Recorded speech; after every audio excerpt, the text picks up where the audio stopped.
Back to news. Pak కేంద్రంగా భారత్ లో ఉగ్రదాడులు జరుగుతున్నాయన్నది జరగమైన సత్యం.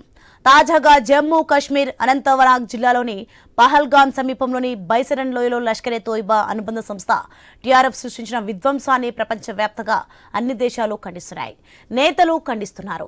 ఈ ఉగ్రదాడికి వ్యతిరేకంగా దేశవ్యాప్తంగా తీవ్ర నిరసనలు, ఆందోళనలు, వ్యతిరేకత వ్యక్తమవుతుంది. ఇక గతంలో చేసినట్లుగానే పాక్ భూభాగంపై సర్జికల్ స్ట్రైక్స్, ఎయిర్ స్ట్రైక్స్ చేయాలనే డిమాండ్లు వినిపిస్తున్నాయి. ఈ నేపథ్యంలోనే భారత్ ఎలాంటి చర్యలు తీసుకుంటుందోనని ఇప్పటికే పాకిస్తాన్ కూడా అలర్ట్ అయింది. మరి సరిహద్దుల్లో భారీగా సైన్యాన్ని మోహరించేదే.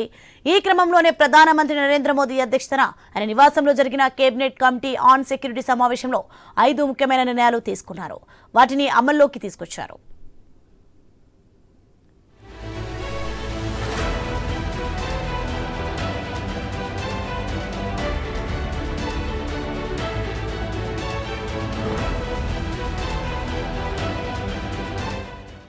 ఇక 5 కీలక నిర్ణయాల్లో మొదటిది పాకిస్తానీ పౌరులకు వీసాల నిషేధం.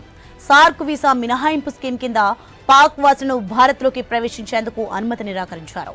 ఈ స్కీమ్ కింద గతంలో పాకిస్తాన్ పౌరులకు ఇచ్చిన వీసాలను కూడా రద్దు చేశారు. ఇక ఈ వీసాలు పొంది ప్రస్తుతం భారత్లో ఉంటున్న పాక్ పౌరులు 48 గంటల్లో దేశం విడిచి వెళ్లిపోరని ఆదేశాలు జారీ చేశారు. పాకిస్తానీ పౌరులకు భారత్లో వీసాల జారీని నిషేధించారు. మరి దీనివల్ల 2 దేశాల మధ్య ప్రజల సంబంధాలు మరింత దిగజారుతాయి. ప్రత్యేక వీసాదారులు వెంటనే దేశం నుంచి వెళ్లిపోవాల్సిందే. సార్క్ వీసా మినహాయింపు పథకం వీసాల కింద పాకిస్తానీ పౌరులు భారతదేశానికి ప్రయాణించడానికి అనుమతించారు. ప్రస్తుతం సార్క్ వీసా కింద భారతదేశంలో ఉన్న ఏ పాకిస్తానీ జాతీయుడైనా భారతదేశం విడిచి వెళ్లాల్సిందే. న్యూఢిల్లీలోని పాకిస్తాన్ హై కమిషన్లోని రక్షణ, నేవీ, నావిక మరియు వైమానిక సలహాదారులను పర్సోనా నాన్ గ్రాటాగా ప్రకటించారు. వారు భారతదేశం విడిచి వెళ్లడానికి 1 వారం సమయం ఇచ్చారు. ఇస్లామాబాద్లోని భారత హై కమిషన్ నుంచి భారతదేశం తన సొంత రక్షణ, నేవీ, వైమానిక సలహాదారులను ఉపసంహరించుకుంది. సంబంధిత హై కమిషన్లలోని ఈ పోస్టులను రద్దు చేశారు. 2 హై కమిషన్ల నుంచి సర్వీస్ అడ్వైజర్ల యొక్క 5 సపోర్ట్ స్టాఫ్ ను కూడా ఉపసంహరించుకున్నారు.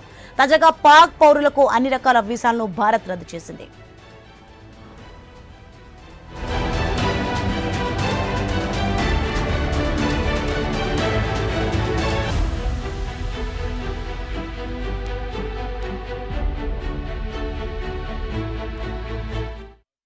ఇక 5 అంశాలలో కీలకమైన మరో విషయం సింధు నది జలాల ఒప్పందం నుంచి భారత్ వైదొలగడం.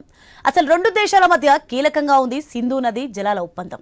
మరి ఉగ్రవాదానికి మద్దతు ఇవ్వడం పాకిస్తాన్ పూర్తిగా ఆపేసే వరకు 1960లో చేసుకున్న ఈ ఒప్పందం తక్షణమే నిలిపివేసినట్లు తెలిపింది. సింధు జలాల ఒప్పందం నుంచి వైదొలగడంతో భారత్ ఆ నదీ జలాల పాక్కు వెళ్లకుండా ఆనకట్టలు కట్టుకునే అవకాశం ఉంది. లేదంటే భారత్లోని ఇతర ప్రాంతాలకు నీటిని మళ్లించుకుంటాయి. ఇదే కనుక జరిగితే పాకిస్తాన్లోని పంజాబ్, సింధు ప్రావిన్స్ ఎడారిగా మారే ప్రమాదంలో పడడం ఖాయం. కరాచీ, లాహోర్, ముల్తాన్ వంటి ప్రధాన నగరాలకు సింధు నది వ్యవస్థ నుంచే త్రాగునీరు సరఫరా అవుతోంది. తర్బేలా, మంగ్లా వంటి హైడ్రో పవర్ ప్లాంట్లు కూడా పాక్కు కరెంట్ సప్లై ఆగిపోతుంది. ఇండస్ బేసిన్లో పండే గోధుమలు, వడ్లు, చెరుకు, పత్తి పంటల ద్వారా పాకిస్తాన్ జీడీపీకి 25% వాటా సమకూరుతుంది. అందుకే ఇండస్, జీలం, చీనాబ్ నదుల నుంచి నీటి ప్రవాహాలు తగ్గిపోతే పాక్లోని ఇండస్ బేసిన్ అంతా తీవ్రమైన నీటి కరువు ఏర్పడుతుంది. వ్యవసాయం సంక్షోభంలో పడుతుంది. అనేక సిటీలకు నీటి సరఫరా నిలిచిపోతుంది. నిరుద్యోగం, ధరలు విపరీతంగా పెరుగుతాయి. చివరకు ఇండస్ బేసిన్ నుంచి ఇతర ప్రాంతాలకు ప్రజలు వలసపోయే పరిస్థితులు వస్తాయని చెబుతున్నారు.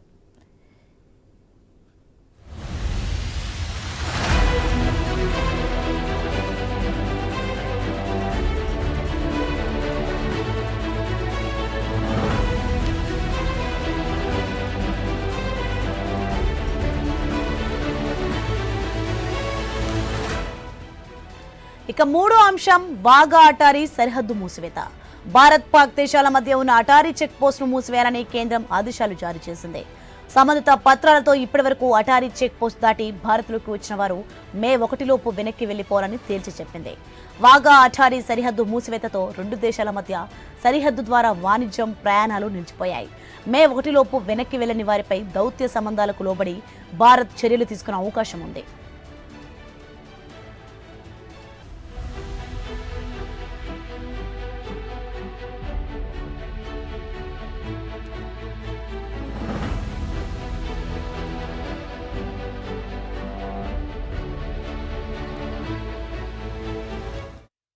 ఇక నాలుగో అంశం చూసుకున్నట్లయితే పాకిస్తాన్లోని భారత రాయబార కార్యాలయం మూసివేత. ఢిల్లీలోని పాకిస్తాన్ రక్షణ, సైనిక నేవీ, వైమానిక సలహాదారులు వారం రోజుల్లో తమ దేశానికి వెళ్లిపోవాలని కేంద్ర ప్రభుత్వం ఆదేశించింది. ఇస్లామాబాద్లోని భారతీయ హైకమిషన్ను మూసివేశారు. అలాగే పాకిస్తాన్ నుంచి భారత దౌత్యవేత్తలను వెనక్కి రప్పిస్తారు. దీంతో భారత్ పాక్ దేశాల మధ్య దౌత్యపరమైన సంబంధాలు కొనసాగవు.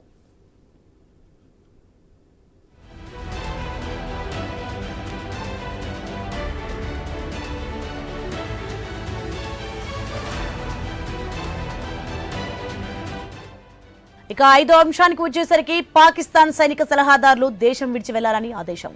భారత్లో ఉన్న పాకిస్తాన్ సైనిక సలహాదారులను పర్సోనా నాన్ గ్రాట్రాగా ప్రకటించారు. పాకిస్తాన్తో అన్ని నియంత్రిత సంబంధాలను తెంచుకునే దిశగా పరిశీలన చేస్తున్నారు. పాక్ హై కమిషనర్ను ఇండియా నుంచి పంపించేయాలని నిర్ణయించారు. అయితే ఇవన్నీ దౌత్యపరమైన చర్యలు. Cabinet committee on security affairs సమావేశంలో తీవ్రవాదులపై తీసుకోవాల్సిన మిలిటరీ చర్యలపైన చర్చించే నిర్ణయం తీసుకున్నారు. సాధారణంగా ఎలాంటి దౌత్యపరమైన చర్యలు తీసుకోవాలన్నా హై సీక్రెట్ గా ఉంచుతారు. దాడులు చేసిన తర్వాత మాత్రమే ప్రకటిస్తారు. అందుకే ఖచ్చితంగా పాకిస్తాన్ తీవ్రవాదులపై చర్యలు ఉంటాయని విశ్లేషకులు భావిస్తున్నారు. అవి ఏ రూపంలో ఉంటాయన్నదే ఆసక్తికరంగా మారింది. గతంలో సర్జికల్ స్ట్రైక్స్ చేశారు. ఈసారి ఏ రూపంలో ఉగ్రవాదుల్ని మట్టుబెట్టే ఆలోచన చేస్తారోనని ప్రపంచమంతా భారత్ వైపు ఉత్కంఠంగా ఎదురుచూస్తోంది.